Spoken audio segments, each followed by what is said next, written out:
বাবা বাবা, পাখি পড়ে গেছে, পড়ে গেছে।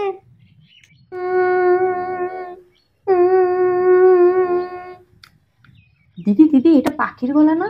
ও কাঁদছে কেন? চলেন তো দেখি কি হলো। হ্যাঁ তাই তো, পাখির গলা তো। তাড়াতাড়ি চলেন, তাড়াতাড়ি চলেন। কাঁদছে কেন দেখি। এই মেয়ে, তুই পড়লি কিভাবে রে? সবসময় বলি একটু সাবধানে চলাফেরা কর, তা তো করবি না।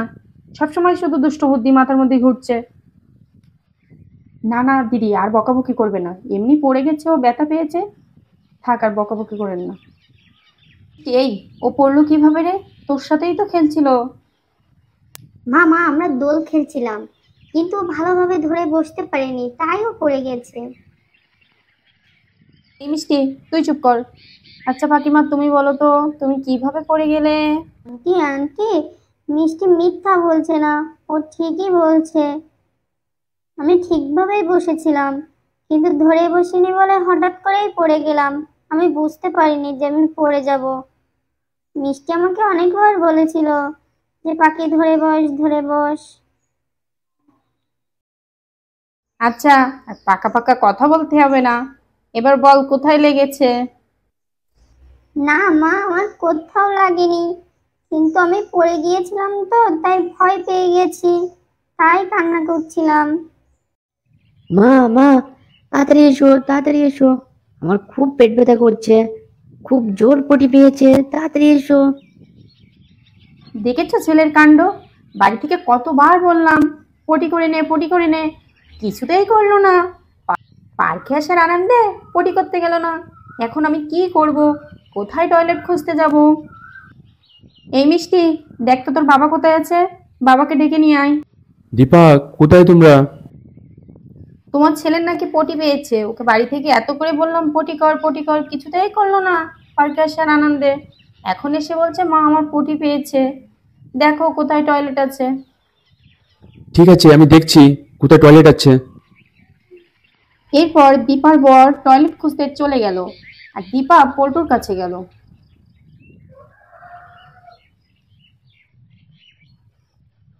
এই বল্টু, নিচে চলে আয়, তোর বাবা টয়লেট খুঁজতে গেছে, এখনই চলে আসবে।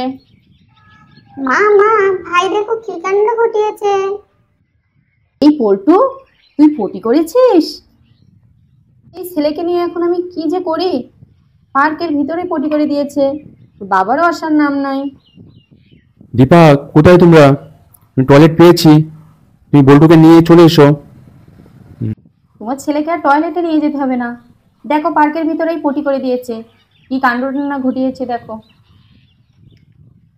ছোট মানুষ করে ফেলেছে, কি আর করা যাবে। চলো ওকে নিয়ে টয়লেটে যাই, ওকে পরিষ্কার করে নিয়ে আসি। টয়লেট থেকে ফিরে আসার পর, দিদি আপনাদের এত আন্টি সময় লাগলো? আন্টি, মিষ্টি মিথ্যা বলছে না, আর ও ঠিকই আর বলছে। বলবেন না দিদি, পার্কেও আমি যেমন ভিড়, ঠিকভাবেই টয়লেটেও তেমন বসেছিলাম, ভিড়। কিন্তু মনে ধরে হচ্ছে যেন বসিনি সবার বলে হঠাৎ একসাথে করেই টয়লেট পড়ে পেয়েছে। গেলাম। আমি বুঝতে পারিনি যে আমি পড়ে যাব। অনেক বেলা হয়ে গেছে দিদি, মিষ্টি আমাকে চলেন আজকে আমরা অনেকবার বাড়ি চলে বলেছিল যাই, যে আরেকদিন পাখি না হয় ধরে বস, আসবো। ধরে মা বস। মা, আমি আইসক্রিম খাবো, আইসক্রিম খাবো। আমি আইসক্রিম না খেয়ে বাড়ি যাবো না।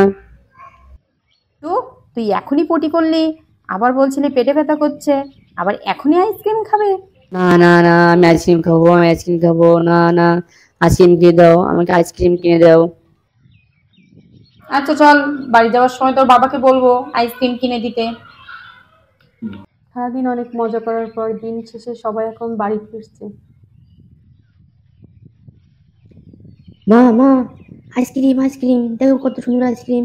আমাকে আইসক্রিম কিনে দিয়ে বলছিলে, এখনই দাও। আমরা সবাই চলে যাচ্ছি, আর কখন খাবো আমি আইসক্রিম? দিদি 3টা আইসক্রিম দিন তো। দিদি কত দামের আইসক্রিম দিব? 20 টাকা দামেরই দেন 3টা। হুররে! মা, আমি 3টা আইসক্রিম আমি খাবো মা? আরে পেটুক ছেলে, 3টা আইসক্রিম তোর জন্য না, তোর একটা, আর মিষ্টি দিদির একটা, আর পাখি দিদির একটা। দেখেছেন দিদি, আইসক্রিম পেয়ে সবাই কত খুশি, পার্কে আসার থেকেও খুশি হয়েছে ওরা। বন্ধুরা, আমাদের পার্কের ভিডিও তোমাদের কেমন লাগলো অবশ্য কমেন্টে জানাবে। আর তোমাদের কাছে একটা প্রশ্ন আছে, মিষ্টির বান্ধবীর নাম কি ছিল? অবশ্যই কমেন্টে জানিও। দেখবো কে কে সঠিক উত্তর দিতে পারে।